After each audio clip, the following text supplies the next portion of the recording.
Hello, my girls, gays, theys, and the men who hold our drinks for us. Welcome back to the Rebuttal Podcast. I could not be more excited, happy, jazzed, as always, to be speaking to you through your earphones, headphones, car stereo, televisions, YouTube app, you fucking name it. I am doing well, doing swell, if you will. If you're wondering why it looks like I got absolutely bopped in the face, that would be likely because I did enter the world of getting lip filler. Oh my God, crazy. And it is swollen as hell. I got it literally like yesterday and they're like, yeah, it'll take like 2 weeks for it to look normal. I'm like, oh, perfect. Beautiful. Not that I don't have like shit to do, a podcast to run. And what would this podcast be without my face, I guess? I don't know. We are doing what you guys know I love to do, okay? Which is go back in time to a time where I can absolutely slander, dog walk, make fun of, make shit up about everyone involved, okay? Because as we know, you can't defame a dead person, all right? Can't fucking do it. We don't let you do it, which is going to be a great segue into what this case is about anyway, but you'll see, okay? If you are a super fan of me, if so, oh my gosh, you and my mother should totally hang out. You know that I hop onto a bunch of podcasts that I really enjoy, that I like, with people that I fuck with, people that I like. And one person who I have followed for forever on TikTok, on Instagram, everywhere really, who has a podcast for a long time, is obviously older than mine, and is just so well done and brilliant. Her name is Tanny Caesar. She is at Tanny Caesar on TikTok, on Instagram, everywhere. And her podcast is called Unhinged History. She is what I am to the legal field, I think, except with an Australian accent, which automatically puts her about 300 levels above anything I could ever be. The reason why I bring up Tanny Caesar and her content and her podcast is because I went on her podcast, Unhinged History, a few months back, and we drank one too many shots, and we talked about this case. I loved that episode. I had such a fucking blast. But I feel like I could flesh out kind of a little bit more with that case than we had the time to do on her podcast. So I thought, you know what? I'm going to do it again for you guys, but also tie it into the current legal sphere. In order to understand this case, you need to get into character. Okay, right here, right now. All right, we're going to role play, close your eyes, do whatever. If you're driving, dear God, don't close your eyes. And if you did, I don't know what to tell you. Okay, stupid is as stupid does. Common sense ain't that common. Okay, imagine in your head that you are a homie. You're a person. You are a being living your life at around 900 AD. Okay, AD meaning like after death. Okay, after Jesus Christ, Jesus Christos has his moment. You know what I mean? He rose. Okay, he rose from the dead. Jesus Christ Superstar. All right, he had his complete absolute era. All right, he was living, he was vibing. He just stole the show. All right, but see, this is now 900 years later. All right. So you got other problems, you got other issues, right? I'm sure that really rocked the boat then, for sure, right? The same way it would probably rock the boat now, if, aliens actually came down, right? Because evidence of aliens existing, that is so snooze fest, right?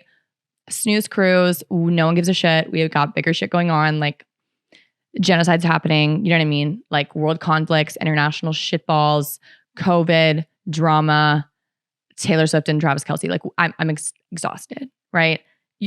Really? Evidence that aliens exist? Yeah, where have you been? Like I've been sitting pretty.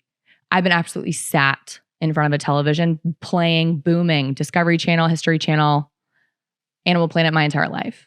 Okay, my entire fucking life since I could open these big ass eyeballs, right? I have known every type of conspiracy theory there is about UFOs, about aliens, about, the seven wonders of the world and how they're probably seven wonders of the outer world. We get it. Yeah, I believe in all that shit, like for sure. Definitely other people out there, other sentient beings for sure watching upstairs. The same way that I am sure ants at the bottom of a dumpster in an Applebee's parking lot thinking that they have it all are probably wondering, right? In their little A Bug's Life moment. I wonder if there are people, right, who open this hatch and throw our food down, right? If there's people out there wondering what we're doing, if they might come and say hi sometime, right? The people living upstairs, as far as I'm concerned, okay, we are the ants at the bottom of the dumpster. Applebee's, you get it, okay? Dollarita night. They don't give a flying fuck about what we're doing, not because they're intrigued or scared of us. It's because they're like, yeah, what could I possibly get from those fucking chumps? We're gonna breeze past them like we're at the zoo, grab a handful of popcorn shrimp, blow out of there, right? The ones who have visited, okay? The ones who have visited us, okay, in their UFOs or whatever the fuck, they're not the smart ones going on these missions, these scientific expeditions, right? They are literally the equivalent of Ocean Gate, okay? The submarine going to the Titanic for the 800th time, okay? Carrying what? 5 rich guys? At least, just violently rich people who aren't actually experts in literally anything with an Xbox controller and an ego the size of Mars. Look and listen, okay? Bringing it back. I want you to imagine, all right, you're living in this time period where Jesus, all right, rose from the dead, like Michael Jackson coming out of the bottom of a stage, right? 1,000 years ago, okay, 900 prior, okay? The aftermath of that, right? What's up? What's going on? There's turmoil, okay? There's definitely moil, all right? And it's taking some turns, for sure. You are not a peasant necessarily, okay? In this role play I'm having you do, you're not necessarily a peasant, okay?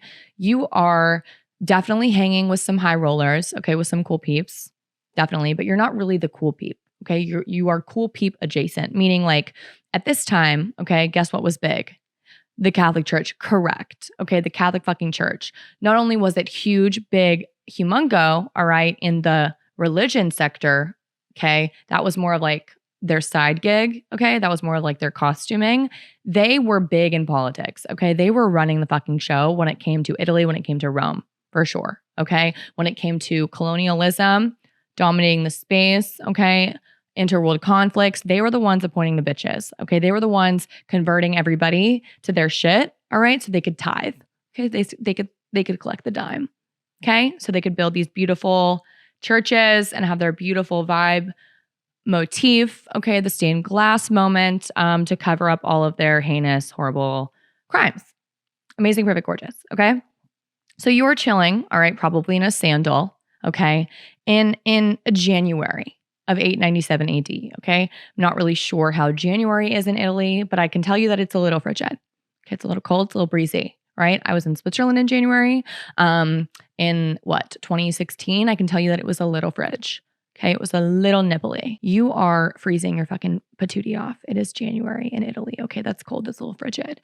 You maybe have enough money for a light jacket. Okay, enough chickens for a light jacket. A sandal, if you will, maybe a heavy sock, but not so much a boot yet. You're really jonesing for a boot. And you're walking, okay, along the street. You're walking along the street, and all of a sudden everyone's like, hey, we got to get to the church, okay? We got to get to the fucking church, the cathedral specifically right fucking now, okay? Right now. Some shit's going down and the Pope wants everyone to be there, okay? Everyone to fucking be there. You got to get there. So you're like, fuck, okay? Let me just, get my knees up for these rich motherfuckers, okay? Hopefully the Pope will see my face and be happy about it. He's a newbie. This Pope just got appointed, all right? But maybe I can win his favor. So you run, okay? You run into the cathedral, do the hunky-dory, specifically the Basilica of St. John Lateran in Rome, okay? Gorgeous, stunning, beautiful. And you pull up, and this is the scene that you see, Stephen the Sixth, the Pope at the time, okay, is yelling, screaming, if you will, from his chair, from his judge's seat, hurling accusations at a man sitting in a chair. And you're thinking, okay, trials happen, right? Things go down for sure. Contentious stuff. Maybe someone's on trial. But then you notice the smell. You notice the smell coming from the chair area. And you realize, oh my God, the Catholic Church strapped a corpse to a chair in papal robes, okay, in the Pope outfit, in all the refinery, all the jewels, okay, the funny hat, everything.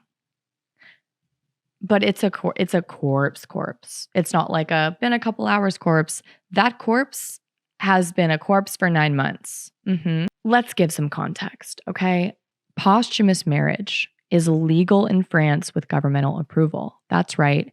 You can marry a corpse in France if you can prove that the corpse really would have wanted to do that.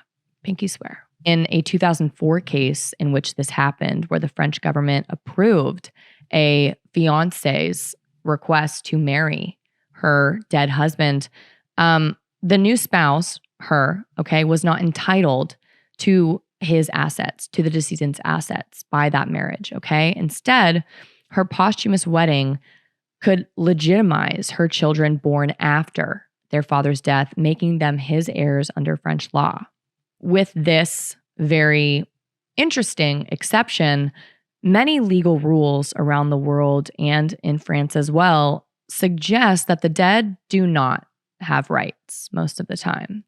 Often, the dead cannot marry, vote, or get divorced. The executor of an estate cannot sue for the libel or slander of a deceased person, and the right to medical privacy substantially erodes at death, giving family members the ability to obtain sensitive information about a decedent's medical conditions. On the other hand, various legal institutions have spent considerable time trying to protect the rights of the dead. As a result, most testamentary distributions, burial requests, and organ donation designations are held to be valid, even if they contradict the preferences of the living. We've all heard about it. Someone was an organ donor, much to their parents' chagrin, right? Even over their parents' objection, we honor the dead's last request. Certain destructions of property requested in wills are honored even though they may have a negative impact on the living. Some states even statutorily recognized a posthumous right of publicity, and recent case law suggests there may be a posthumous right to reproductive autonomy. That's right, someone taking another individual's sperm or eggs and creating a child. Cases have obviously come out after that person has died to support the fact that you cannot really, without their consent, without their release, without their full knowledge when they were living and proof that they agreed to this when they were living, you cannot create a child from their bodily property without more, right? You need to show that that was what they wanted, that that was what was agreed to. They do have some kind of autonomy. This is an interesting concept to think about. Autonomy of a dead person, right? Especially when you think about all of the autonomy that we take away from women who are living, alive and breathing in this country today, around the world today, when it comes to their body, when it comes to their reproductive rights, their reproductive health, their access to reproductive care, their access to really any type of resource or option, okay, when it comes down to it. Specifically, that autonomy being taken away by politicians with a bad toupee and an even worse IQ, and Supreme Court justices who, for lack of a better way to put it, are about as supreme as a crunch wrap digested 3 times over, right? Perfect, amazing, gorgeous, beautiful. It's a weird concept, but we have it, okay? Posthumous rights, posthumous autonomy, posthumous requests. Why does the law give decedents, people who are past, certain legal rights but not others? While many legal rules favoring the dead may be explained simply as an attempt to control the behaviors of living persons, such an explanation is incomplete because it ignores cultural norms, including an innate desire among the living to honor the wishes of the dead, even when those wishes negatively impact their own wishes. The law also strives to honor a decedent's wishes and to protect his interests because society has chosen, within limits, to adhere to the principle of autonomy. This is why courts often consider a decedent's wishes when determining the disposition of his corpse or property. Of course, there are legal limits to autonomy even for the living, as we know, and the law is constantly struggling with the exact boundaries of these limits. With the dead, autonomy is more limited than with the living, both because there is no individual who can speak out contemporaneously about the decedent's desires, and because the ability to make choices and change preferences dies with the decedent. Logically, this means that in the United States and around the world, in pretty much every country with a legal system that is up and running just fine, you cannot be put on trial criminally after your death, okay? That does not adhere to your right to confront your accuser, okay, who's really being confronted here. And also, it just goes against the whole principle and policy behind criminal punishment. Who are we punishing? Okay, who are we punishing? You can't be put on trial in the same sense that you would be if you were living, obviously. You can, right, file claims against a decedent's estate based on things or wrongful acts or crimes that they may have committed while they were living, for right property, in exchange money, etc., in exchange for your harm, your suffering, because their estate, okay, is what they left behind.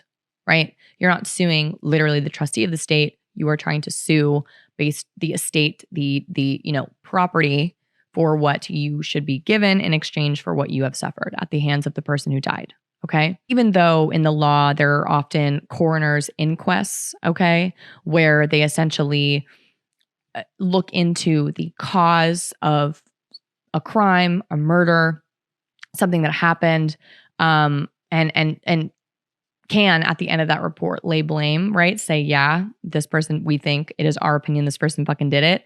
Governmental agencies do that. Prosecutorial offices do that. Police force, law enforcement does that, especially where there is a deceased accused, okay? Essentially to grant the victims' families some kind of closure in the sense that, hey, if they were around, like for sure we'd get them, girlies.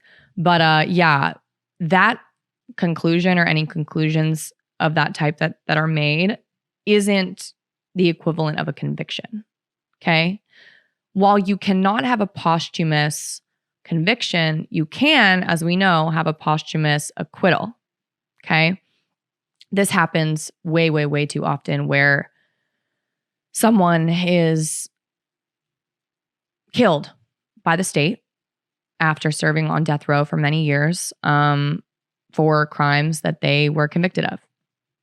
Horrible crimes, heinous crimes, or they die in prison for those crimes, or serving time for those crimes, and then it comes out after they died that they are exonerated. Okay? Exonerated from everything that they did. And the reason why the state and our society puts money and time into those exonerations, and there are beautiful, amazing organizations in public defense and the Exoneration Project, for example, who take the time, even when that person has passed, to push for DNA testing and to push for, essentially clearance, these exonerations, is because every single little grain of sand on the beach matters.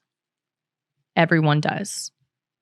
And it should. It's a life. It was a life. And to, at the very least, have your legacy and your family be able to live with your name cleared is more than enough of a reason to do it. In 897 AD, the Catholic Church did not really hold these same beliefs. Okay? They did not think that you were really gone after you departed from your body. Okay? They thought that your shit, okay, your body, your cuerpo, it held some power. Okay? It held some reign for sure.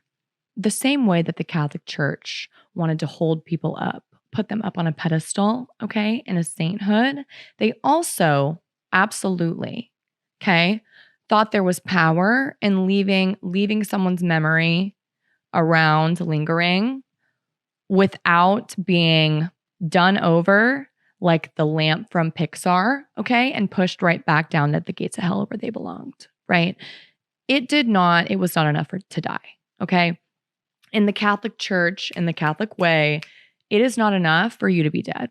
Okay, we want to spit on your grave. We want to spit on your corpse. We want to make sure that nothing about your memory, nothing about you that's ever left over, to the extent that your soul is even mildly still floating around. We want to spray bug spray right into your fucking face. Okay, which, you know, taking a step back from the insanity of it all, real as hell, right? Like, look, I've had my days, I've had my moments for sure, where I have absolutely held such a loathing, okay, towards somebody that I've thought, you know what, death would be too sweet, right? Death would be too good, too amazing for them. And I will say that for everything the Catholic Church has absolutely done, politically, globally, it just devastated so many communities, religions, cultures, indigenous people, ways of life, right? Like the entire face of the Western world, the Eastern, most of the world really, is not untouched by the Catholic Church's influence and reign. They were not a religion. That was their side piece gig. That was their cloak that they put on to be a political powerhouse, okay, to be a government, and they wanted to globally dominate, right? They did. And then, you know, build these beautiful motifs, stained glass cathedrals, the robes, the gold, the vibe, the candles. Like, you're kidding. You know what I mean? They ate that one thing. They ate that one fucking thing for sure. They used all of that to distract us from all of the heinous crimes they continue to commit, right? For years and years, still to this day, definitely. Okay, we can say all of that about the Catholic Church. But I will say, okay, that, you know what? I respect the fact that they were petty. They were petty in ways that didn't have to make sense. They didn't even try to justify it. They didn't even try to claim there was a whole God spoke to me shit, burning bush type beat. You know what I mean? They pull a Moses, pull a Moses. Okay. For sure. They didn't even try to do that. They were like, Moses, keep your burning bush. I'm standing on what I fucking say, right? I'm standing on my business. I fucking hated this motherfucker. God had nothing to do with it. I think that's kind of iconic. I think that's kind of a moment for sure. Absolutely a moment. Okay. And so you're probably wondering what did they do? Right? What did they use this petty for? Right, to do? Well, you see. In January of 897 AD, the Catholic Church, the Pope, specifically Pope Stephen VI, exhumed a body that had been buried, okay, in St. Peter's Basilica for 9 months. 9 months. Dressed it in papal robes, the robage, the silly hat, the gold, the chains, the rings, okay? The motif, the shoes. Yep, the slippers, the slipply dipplies. He marched the corpse to the Basilica of St. John Lateran in Rome. He strapped that corpse to a chair, sitting upright, of course, because even in the afterlife, we can't get a second to lay the fuck down. strapped to a chair, rigid spine. Okay, I'm sure no lumbar support, right?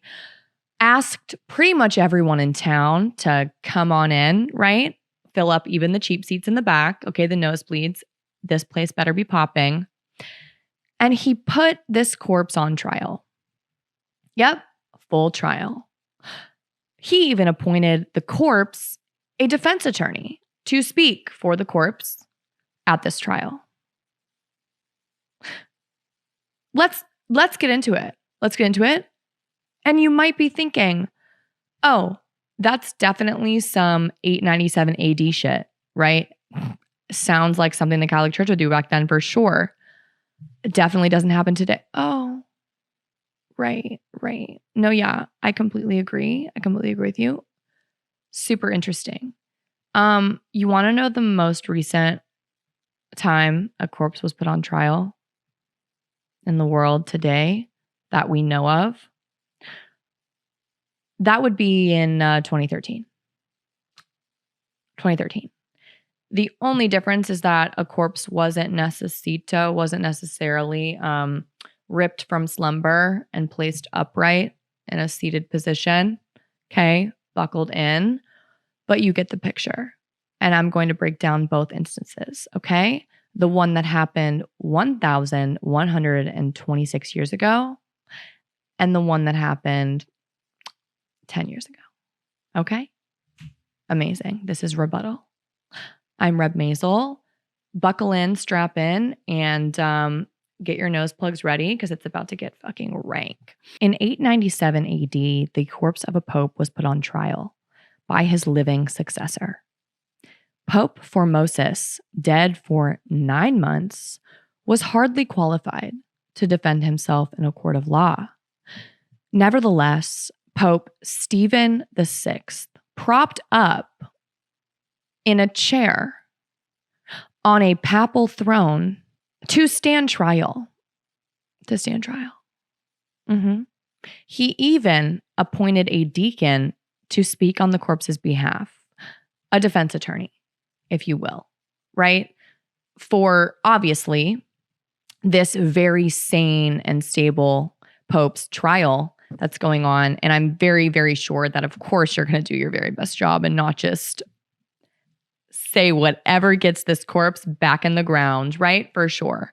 Onlookers, obviously, of course, like the Daily Mail, like TMZ, like TikTok Live, took stock of what was happening. They wrote that shit down. Absolutely. It was word of mouth. It was writing down. It was gossip. It was reality fucking TV. Okay. Everyone was packed in this fucking, oh, was it a courtroom? Oh no. This all happened at the Basilica of St. John Lateran in Rome. Yep. You can go visit it today.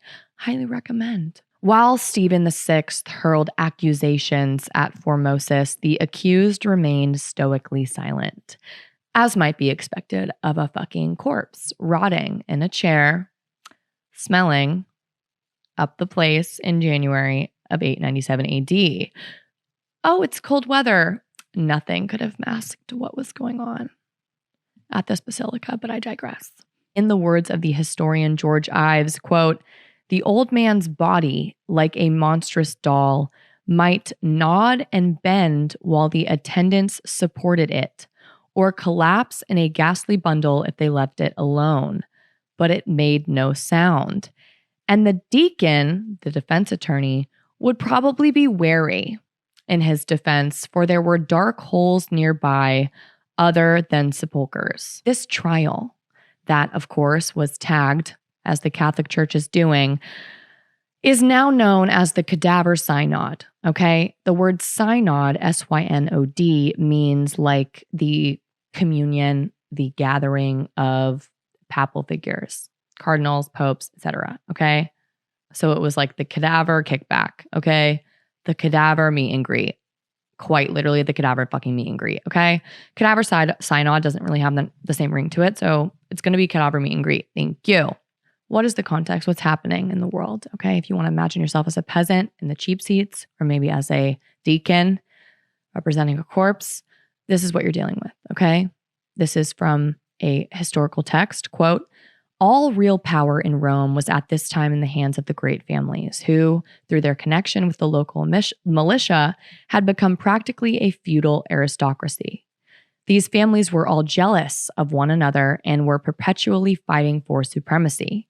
The aim of each party, pursued by every resource of violence and intrigue, was to get control of the chair of St. Peter. Its occupant must be one of theirs at all costs. What was the chair of St. Peter, you ask? The papacy, the popeship, the papal chair, however you want to say it. All of the adjectives and nounage used to describe like the Pope, okay, and Catholicism, etc., are all like weird. They don't really roll off the tongue. Okay, they don't really roll. So papal, okay, papal is gonna want, when I say papal, it means like the popes, okay, like the same thing as saying presidency.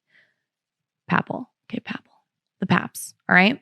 So it was Desperate Housewives. It was Real Housewives of Rome.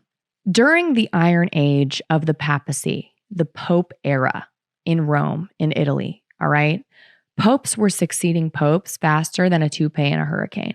Why, you may ask? Oh, because everyone, all of these major powerful families, were living in Italy, were living around Rome specifically, and all of them wanted one of their family members to be in the chair, to literally be on the Iron fucking Throne. It was literally Game of Thrones, but Catholic, with robes, with gold, with books, with stained glass, with motif, with singing, with holding hands, with peace be with you. Right? Great. In 94 years, from 872 AD through 965 AD, there were 24 popes. And in a 9-year period between 896 AD and 904 AD, there were no less than 9 popes. Okay? To give you context on that, right? 94 years, 24 popes. In one of those periods, 9 years, 9 popes. Okay? We got a pope every Christmas. All right? For your birthday, new fucking pope. Okay? New guy in a funny hat. By contrast, to give you context, to give you an idea of how fucking crazy that is, there was a total of only 9 popes in the entire 20th century. And one of them, John Paul I, reigned only 33 days. So to have 9 popes in 9 years and 24 in 94 feels like a lot, right? Feels like there's some strife.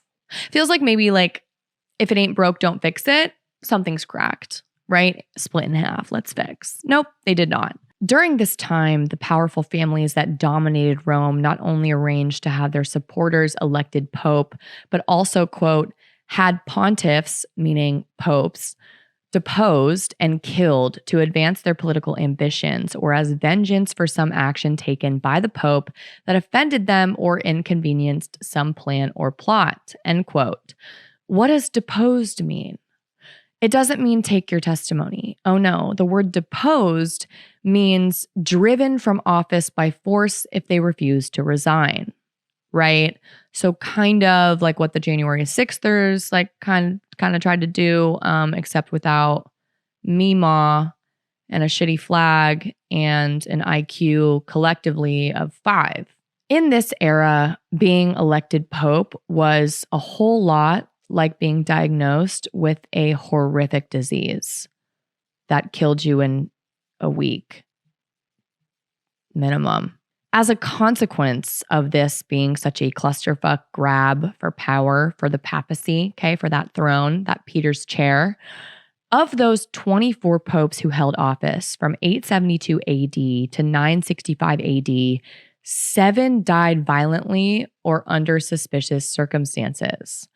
5 popes were assassinated in office or deposed and then murdered. John VIII, the first pope to be assassinated, was poisoned by his entourage. When the poison did not act quickly enough, his soul was then crushed by blows from a hammer. Julius Caesar was not like, yeah, okay, his death might have been crazy, but every other pope during this era is like, his shit was fucking lame as hell. Oh, you mean he got stabbed by everyone and all of his supporters in a room with everyone watching? Okay, well, my fucking posse, my entourage, okay, spiked my drink and then hit me with a hammer. Like, join the fucking club, and I'm not even the only one. So get in line. Both Stephen VII and Leo V were deposed, imprisoned, and strangled. John X was deposed, imprisoned, and suffocated by being smothered with a pillow. Stephen IX was imprisoned, horribly mutilated by having his nose, eyes, lips, tongue, and hands removed, and died of his injuries. 2 other popes died in circumstances strongly indicative of foul play. You don't say. Hadrian III was rumored to have been poisoned, and John XII, the sources tell us, either died of a stroke suffered while in bed with a married woman or was beaten to death by the woman's outraged husband. Drama, very flamboyant, very much a show, very much a scene. Okay, they don't do anything quietly. Okay, they are not quiet luxury. They are loud ego, right? Amazing. So you're gathering. Bad era. To be a pope, you were not protected, you had a funny hat, and 1,000 ways to die. The Iron Age of the papacy also produced a number of unfortunate firsts for the popes. The first papal assassination, as I already explained to you, took place when John VIII was murdered on December 16th, 882 AD. In 896 AD, Boniface VI became the first and only person to be elected pope after having previously been twice degraded from holy orders for immorality. So, in the same way that our country elects so many people, repeatedly re-elects so many people who literally have so many allegations against them proven correct, right? Potentially in like legit pedophile rings, absolutely just don't even have their wits about them. Yeah, they're reelected the same way that these popes were. The same way. Which just goes to show this was just America without a Wi-Fi box. You know what I'm saying? In 904 AD, Sergius III became the first and only pope to order the murder of another pope. Drama, Desperate Housewives. Pursuant to his order, Leo V, who previously had been deposed, was strangled in prison. In 931 AD, John XI became the first and only illegitimate son of a pope to be elected pope. His father was Sergius III. In 955 AD, John XI became the first and only teenager to be elected pope. He was 18 at the time. Do I even need to comment on this? It's Game of Thrones. It's Game of Thrones. Illegitimate sons, teenagers becoming pope, strangling orders, thrown out of power. This all sets the tone. Okay, all sets the tone for the context for our cadaver meet and greet that occurred January 897 AD. As you know, in 897 AD, the Catholic Church propped a dead man's corpse in a chair to stand trial to be convicted and sentenced for his crimes. But who was this corpse? Whomst was this? Okay? Who was this guy who couldn't have a wink of sleep for even a minute? Okay? He had 9 months in a tomb. Okay? In his tomb, okay, in St. Peter's Basilica, minding his own fucking biz, minding his business, when he was absolutely risen from the dead, not in the Jesus way, okay? Not in the Jesus way, not in the Jesus moment, all right? A little less publicized, a little less iconic, but nevertheless memorable enough to be spoken about on this fucking podcast 1,126 years later. But what really got the ball rolling when it comes to our Pope Formosis's meet and greet? His Cadaver Synod, okay? Why did this happen? Well, it all started with 9/11. Well, not really. It started with their 9/11, okay? Which was the death of Charlemagne. All right? You remember Charlemagne? Me neither. Let's refresh. Charlemagne reigned over the Roman Empire for a minute, okay? He was crowned emperor in 800 AD. And at that time, life was pretty good. Okay, life was pretty amazing in the Christian West, all right? Charlemagne had high standards for education and clergy and facilitated political stability. But unfortunately, his son Louis, okay, was a little less capable, as sons usually are.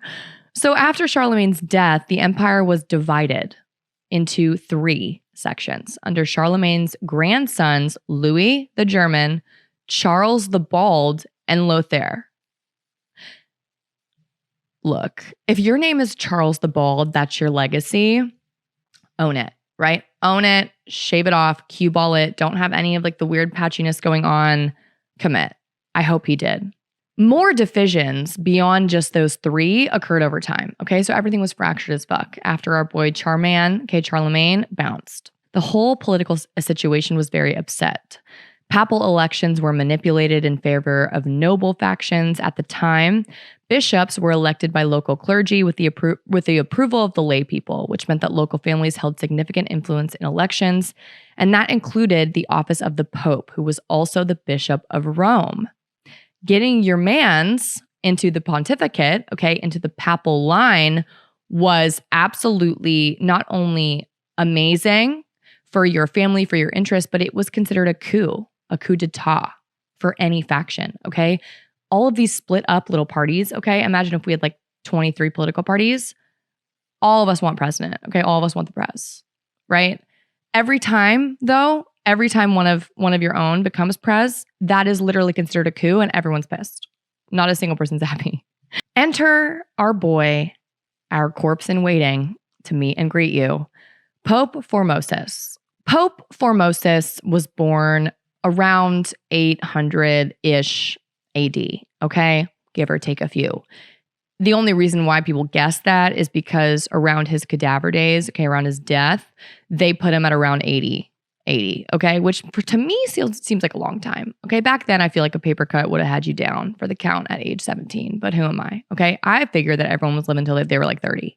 Apparently fucking not, okay? Apparently immune systems made of fucking steel, okay?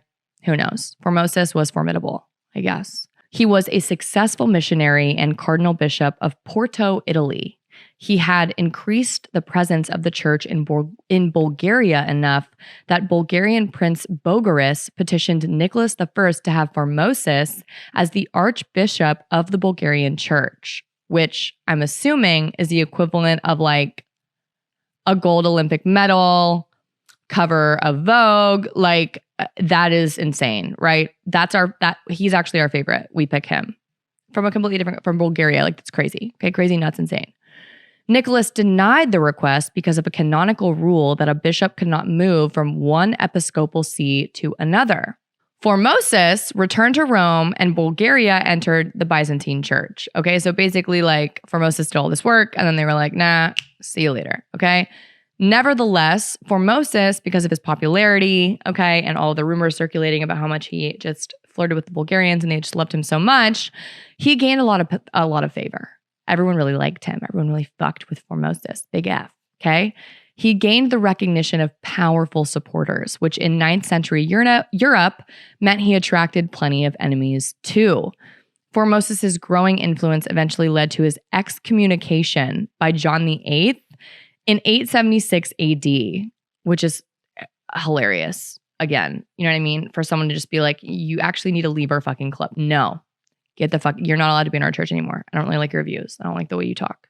Charges against Formosus included an attempt to become Bishop of Bulgaria, being a traitor to Charles the Bald, who Formosus disapproved of, and that he coveted the papacy. Okay. Luckily for Formosus, John VIII's pontificate ended when he was assassinated in 882, and Pope Marinus I reinstated Formosus, who returned to his bishopric in Porto. So essentially, if you're ever in trouble, just wait until that guy who hated you dies and a new one will step in. Anarchy. Fucking anarchy. And I can only fucking imagine that all of these are like the rich bitches. Okay. The rich people having a scuffle, having a scurry. Okay. The Real Housewives of Rome of Italy. Right? The 1%ers. And then you have the 99%ers who are just living their fucking daily lives and are just probably either consuming it like reality TV, like this shit's fucking hilarious. You know what I mean? Like, look, I'm just trying to like plow my field and like get my sandals on lock. You know what I mean? Have a wool sock over these toes during January, okay, when it's fucking freezing. Or they're like completely oblivious and don't even know what's going on. They're like, who the fuck? Who's our president again? Who gives a fuck? Like, I'm dying of typhoid. You know what I mean? Marinus I, who reinstated Formosus, lasted about 2 years. His successor, St. Adrian III, just 1, and Stephen V about 6 long years. So everyone, right, short tenure, short reign. Formosus is still there. Okay, he was reinstated, of course, but yeah, people are gonna not like you for being out and then in and then out and then in. Okay. Finally, Formosus ascended to the papacy. Finally, what he wanted the whole time. In 891 AD, he was now pope. Formosus, while he was pope, was collaborating with the king of Germany, Arnulf, who attempted a siege on Rome with the support of Formosus. Quite literally January 6th, 1,000 years prior. What in the fuck? Arnulf from Germany attacked Rome twice. The second time finally took, and he was successful. And Formosus crowned Arnulf Emperor of Rome. Okay? Like, the Germans came in, swooped your mans, coup d'etat, and our boy, our Pope was like, yup, love it.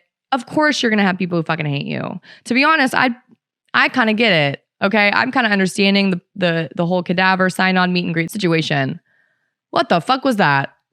By the way, the word Formosus, the name, means handsome or good looking in Latin. Just like as an aside. I think it's kind of interesting. Needless to say, there were not many of Formosus after this, right? Something about a legacy not wanting to be connected to this motherfucker, right?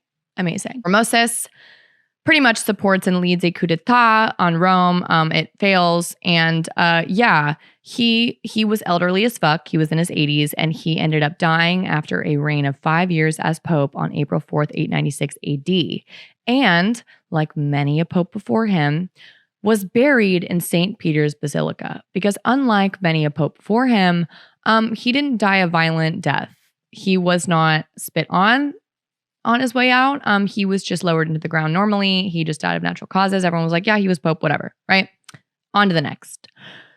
Although Formosus had been, according to historians, quote, a man of exceptional intelligence, ability, and even sanctity, he had made some bitter political enemies, including one of his successors, Stephen VI. The corpse meet and greet, cadaver meet and greet, was ultimately ordered by his successor, the reigning Pope, Stephen VI, the CEO of holding a motherfucking grudge, okay? He, Stevie Steve, had been pushed into issuing the order by a powerful Roman family dynasty and other anti-Formosus political factions, and who apparently also was personally motivated by a, quote, near hysterical hatred of Formosus, okay? He hated his ass for not just the things he was doing in relation to, like, you know, Germany taking over, etc. Apparently, he had been holding a grudge against some shit that Formosus did to him 30 years prior, which I dare say is just a tad bit relatable. Just a tad. So, the trial. How did it go down? I'll tell you. No trial transcript of the Cadaver Synod exists. I know, sorry, but we do have a lot of accounts of what fucking happened, okay? Steve, personally presided over the proceeding, our Pope Steve, okay? He was the chief judge, all right? He said, I'm the one here, okay? He didn't just want this to be a dog and pony show, okay? He wanted actually the whole procedure to go down, which I think is fucking hilarious. A little like camp, if you ask me, you know? He said, no, we're going to do the whole procedure. We're going to do oye, like we're going to have everyone stand, sit, swear in, the whole 9 yards. His co-justices, were a number of Roman clergy who were there under compulsion and out of fear. The trial began when the exhumed corpse of Formosus was carried into the courtroom. On Stephen VI orders, the putrescent corpse, the decaying, smelling, nasty-ass corpse, which had been lying in its tomb for 9 months, had been dressed in full pontifical vestments, meaning the whole uniform, okay? The Pope hat, gold, chains, etc. The dead body was then propped up in a chair behind a teenage deacon, quaking with fear, whose responsibility was to defend Formosus by speaking on his behalf. The presiding judge, Stephen VI, then read the 3 charges. Formosus was accused of perjury, coveting the papacy, and violating church canons when he was elected pope. Whatever that means, right? It's giving grudge, it's giving grudges, okay? But the funniest shit that happened during this trial was this. God actually cast a vote from his bench upstairs, if you can believe it. The Lord handed down his verdict. I am convinced, at least. In the middle of the trial, an earthquake shook the room. A clear sign from God, according to accounts of spectators. Quote, "For the stones themselves, execrating such a monstrosity, then cried out with their own voice by knocking against each other that they would more willingly suffer spontaneous ruin than that the Roman Church should remain depressed by so great a scandal. But if the stones cried out, Stephen VI paid them no mind. He persisted with his case." Amazing.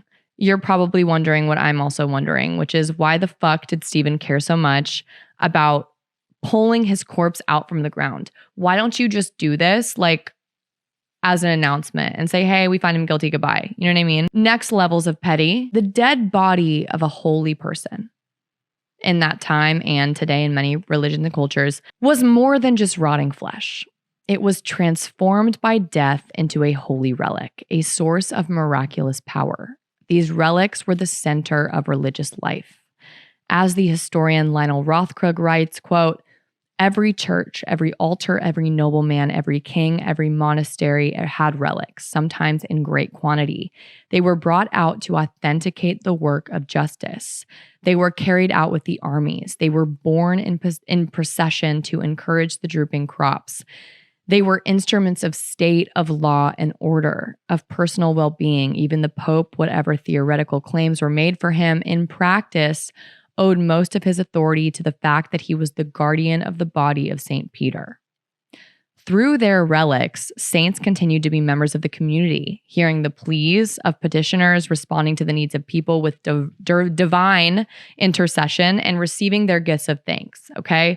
At the tomb, right? Of all these popes, people would come, they'd light candles, flowers, etc., and ask for help. You know the vibe. They were participants, not only in the ceremonial lives or pivotal lives of these people, but in the daily lives, okay, of these people in Rome, of the people that venerated them, that loved them. In this sense, they were still alive. And for Stephen VI, not on his fucking watch. It was this continued presence that had Stephen VI in a fucking tizzy, with his predecessor's body dumped in the Tiber River. No one could venerate his relics. Ironically, it was by treating Formosus as if he were still alive, propping him up on a throne, putting him on trial, subjecting him to a posthumous execution, as if you could die twice, that Stephen sought to kill him for good.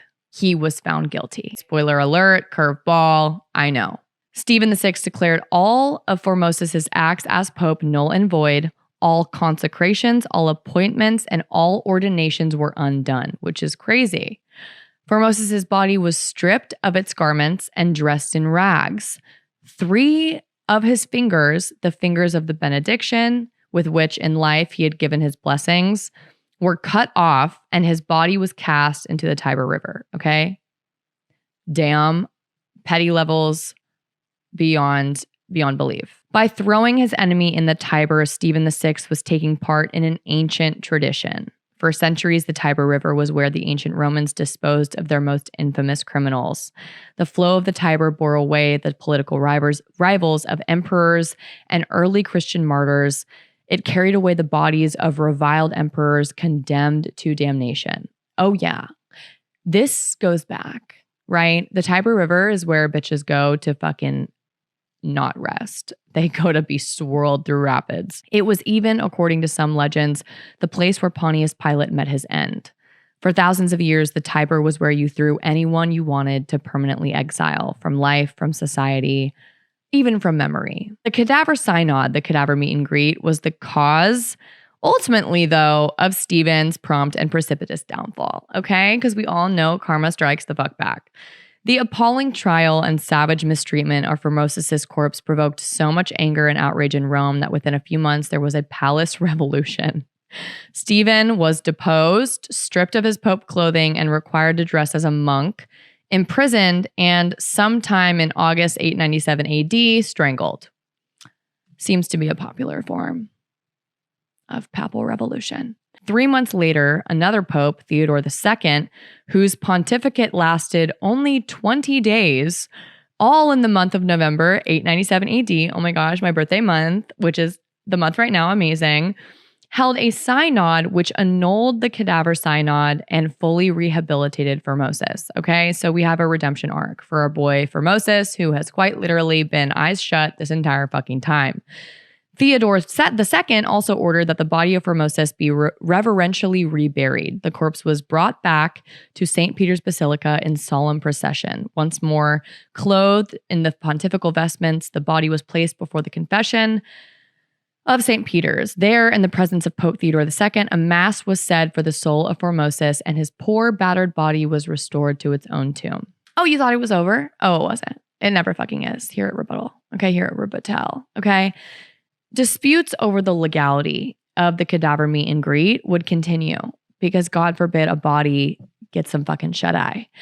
This was not the end of the disputes. Sergius III, who was pope from 904 to 911 AD, reversed the decisions of the synods of Theodore II, so essentially reaffirming Formosus' conviction and sentence, right? Being like, wait, no, I actually agree with our boy. With our boy, what's his face? Stephen.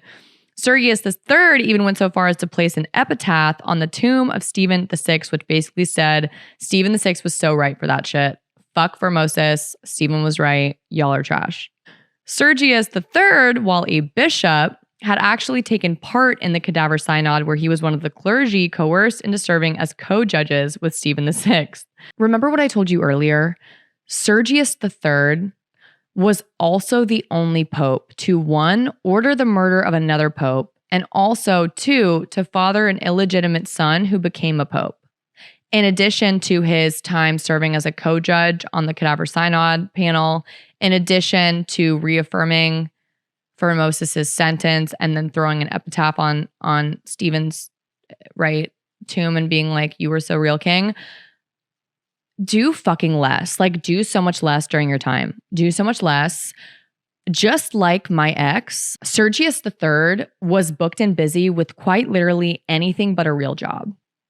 Be so fucking serious for half of a fucking second. The Catholic Church is once again undefeated.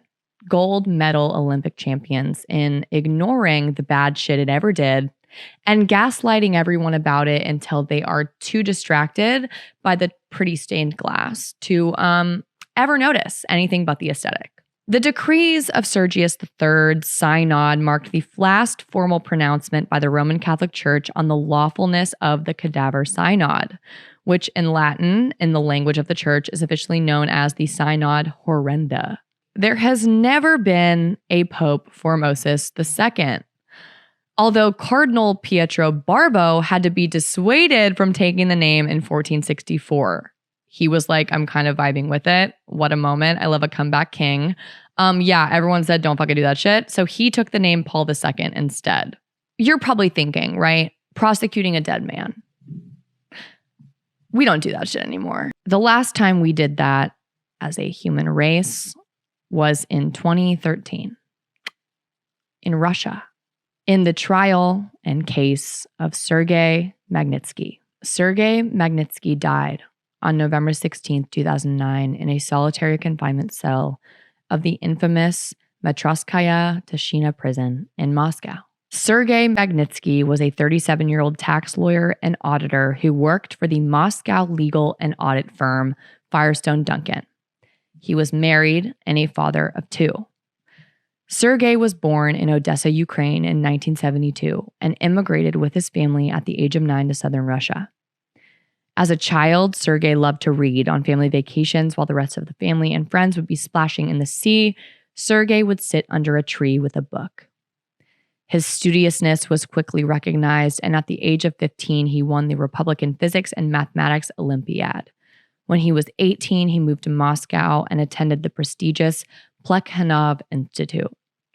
Sergei was brilliant in a quiet way. He never made people feel small, but his professional expertise and knowledge was second to none. He was quietly philosophical, and his observations and viewpoints were penetrating, interesting, and challenging.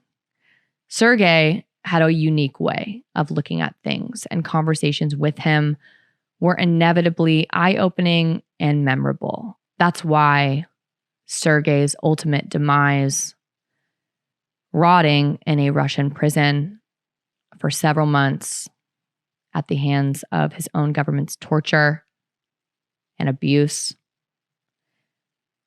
was shocking.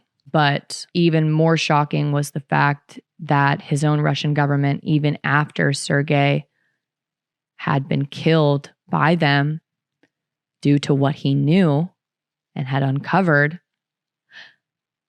the Russian government put him on trial. They put his corpse, his dead body, on trial. How can they do that? Does anyone do that? Let's get into it. Sergei particularly believed in the law.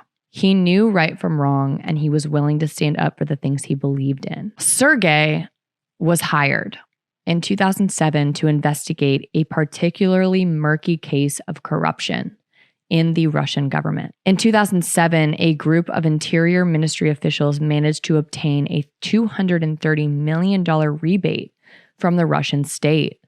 They had fraudulently taken over 3 companies belonging to Hermitage Capital, an asset management firm. Most Hermitage staff fled abroad, but Magnitsky stayed in Moscow and figured out the scam.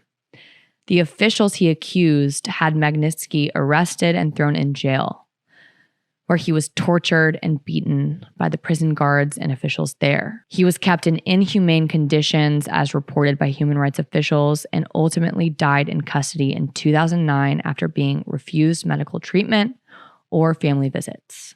His death rocked countries around the globe, because not only was Sergei imprisoned, beaten, tortured, and held in inhumane conditions in this prison, he was held in those conditions because he had uncovered corruption, a scandal. Magnitsky alleged, after his in-depth audit as a lawyer and tax consultant, that a large-scale theft from the Russian state had occurred. Not only that it had occurred in an amount of about $230 million, but was actually sanctioned and carried out by Russian officials. A lot of the people involved in this audit ended up fleeing Russia before Magnitsky came out with his findings, but he believed in the rule of law. He believed in justice. He wanted people to know about this, and he knew someone had to tell them. So he stayed. Almost immediately after he made these allegations, he was arrested, obviously held without a trial. In total, Magnitsky served 358 days in Moscow's prison. He developed gallstones, pancreatitis, and a blocked gallbladder and was denied medical care. A human rights council set up by the Kremlin found that he had been physically assaulted shortly before his death. On the day of Magnitsky's death, the prison physician, believing Magnitsky had a chronic disease, sent him by ambulance to and later transferred him to Matryoshkaya Trishina's prison medical unit, which was equipped to help him. But the surgeon there, who described Magnitsky as agitated, trying to hide behind a bag and saying people were trying to kill him, prescribed only a painkiller and left him to receive a psychiatric evaluation. Magnitsky was found dead in his cell a little over 2 hours later. According to Lyudmila Alexieva, leader of the Moscow Helsinki group, Magnitsky had died from being beaten and tortured by several officers of the Russian Ministry of Interior. The official death certificate stated closed cerebral cranial injury as the cause of death, in addition to the other conditions mentioned, and the post-mortem examinations showed numerous bruises and wounds on Magnitsky's legs and hands. Magnitsky died in prison in 2009. Essentially for being a whistleblower, okay? All of this noise between 2009 and 2012 happened, okay? Essentially where international support was thrown behind Magnitsky's memory and the reality of living under Putin's government. So naturally, in February 2012, 3 years after Magnitsky had passed, the Russian police announced their intention to resubmit charges of tax evasion against Magnitsky for a second trial. As pointed out in the press, this was the first posthumous trial in Russia. Mind you, those tax evasion charges were what essentially they used to throw him in prison in the first time, but he never actually got a trial for it. He was just tortured and killed, right? Allegedly committed tax evasion, even though he was the auditor, the one checking people out. You get the vibe, okay? July 11th, 2013, yes, a court in Moscow went through with it and found Magnitsky guilty of tax evasion in the posthumous trial. The court also found another individual, Magnitsky's one-time client and a US-born British investor, guilty of evading some $17 million in taxes. The world was pissed. This garnered, obviously, international attention, okay? We have not had a posthumous trial, a legitimate posthumous trial, accepted, affirmed, supported, enabled by a governing body as large as, the Russian fucking government, since, I dare say, the fucking cadaver meet and greet time. Yeah. This, of course, has led to many a commentary and report and denouncement of this practice by many countries. Many countries have even awarded Magnitsky posthumously for the whistleblowing work that he did to try to shed light on the truth of the corruption in the Russian government. The rebuttal for this episode is simply that, hey, you probably would have guessed already that you could not be dragged through a trial as a corpse today, in today's world, right? Probably could have guessed that without a law degree, without listening to this podcast, but I'm sure you could have never guessed that pettiness, loathing, going the full 9 yards to do shit out of spite has really never changed. Has never changed in 1,126 years.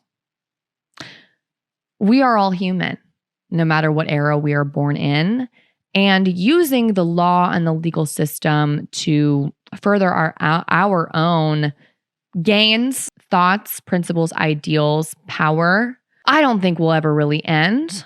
But we could only hope that there are at least a few attorneys in the crowd who can raise their hand, stand up, and go, this shit is fucking insane. Thank you for listening to this episode of the Rebuttal Podcast. I hope you enjoyed it. I enjoyed it. And thank you again to Tanny Caesar for giving me this idea, for having the amazing halfway drunk episode we made on her podcast, Unhinged History. Please go over and listen. Watch that episode. It's fucking hilarious. It was from a few months back. Brush up on your rights as a dead person. And get a will together, okay, people? Oh, I don't have a notary. You don't need a notary to write a will, babes. Common misconception. No, you don't. You need a piece of paper, a pen, a signature, and maybe a witness or two. And a clear mind, okay? Love you. See you next time. Bye, guys.